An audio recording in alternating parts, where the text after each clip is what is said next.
प्रभु श्री रामलला की भव्य प्राण प्रतिष्ठा समारोह के सकुशल संपन्न होने की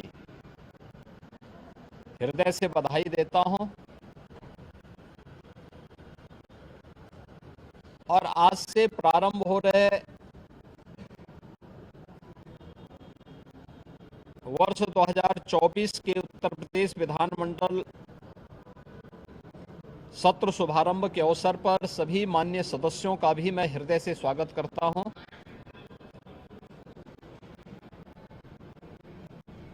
सत्र का शुभारंभ अभी कुछ देर बाद माननीय राज्यपाल जी के अभिभाषण से होगा। अभिभाषण सरकार की उपलब्धियों और भावी योजनाओं का एक बहुत महत्वपूर्ण दस्तावेज होता है और किसी भी सत्र के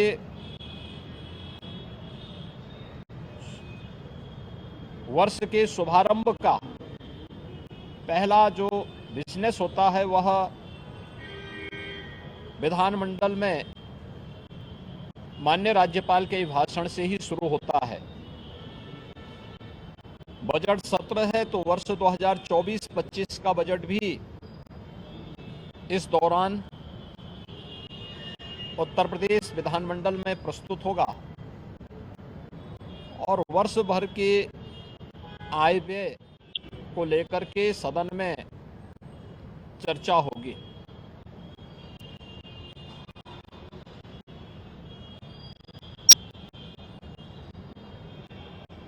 सत्र प्रारंभ होने के पहले दलीय नेताओं से संबंधित बैठक और उससे पूर्व बिजनेस एडवाइजरी कमेटी की बैठक भी संपन्न होकर के जो कार्य योजनाएं तय हुई हैं उसके अनुसार सरकार ने अपनी पूरी तैयारी भी की है। उत्तर प्रदेश विधानमंडल 25 करोड़ जनता जनार्दन की आशा आकांक्षाओं और अपेक्षाओं का एक केंद्र है। जनता से जुड़ी हुई हर सुख दुख से जुड़ी हुई घटनाओं को उल्लास और विषाद से जुड़ी हुई घटनाओं का ये साक्षी है। मुझे प्रसन्नता है कि उत्तर प्रदेश विधानमंडल पिछले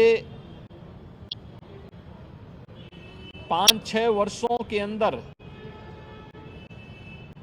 लोकतंत्र के एक महत्वपूर्ण स्तंभ के रूप में अपनी सकारात्मक चर्चा के लिए जाना जा रहा है।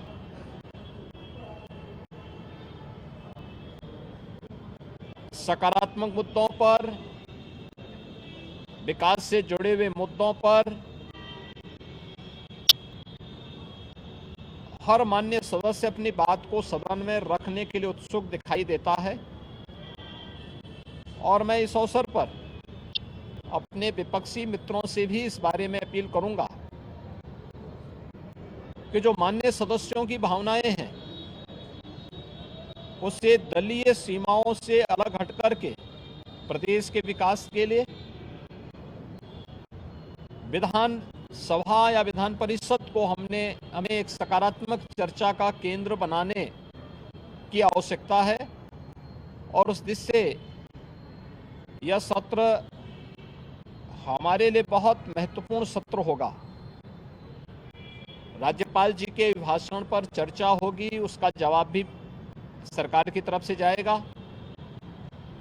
बजट पर चर्चा होगी, माननीय सदस्यों को अपनी राय इन दोनों महत्वपूर्ण मुद्दों पर और अनुदान मांगों पर रखने का अवसर प्राप्त होगा।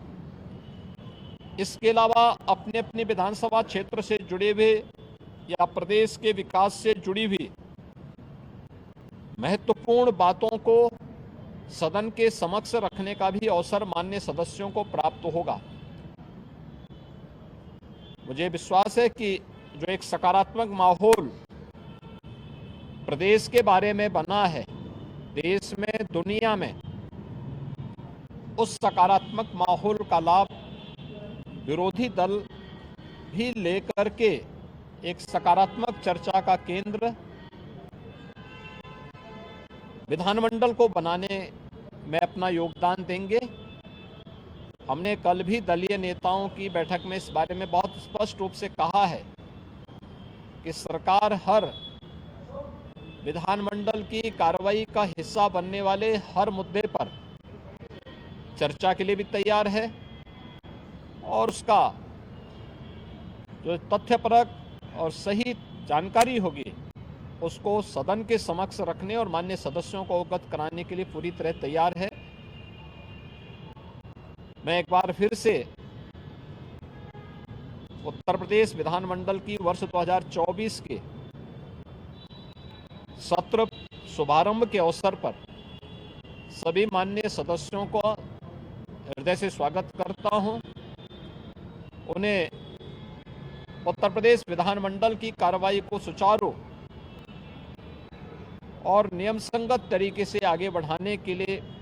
उन सब का आह्वान करता हूं। लोकतंत्र के उन मूल्यों और आदर्शों के अनुरूप सत्र की कार्रवाई को प्रभावी ढंग से आगे बढ़ाने में उनके सकारात्मक योगदान की भी अपेक्षा रखता हूं और उत्तर प्रदेश ने आदरणीय प्रधानमंत्री जी के मार्गदर्शन में 22 जनवरी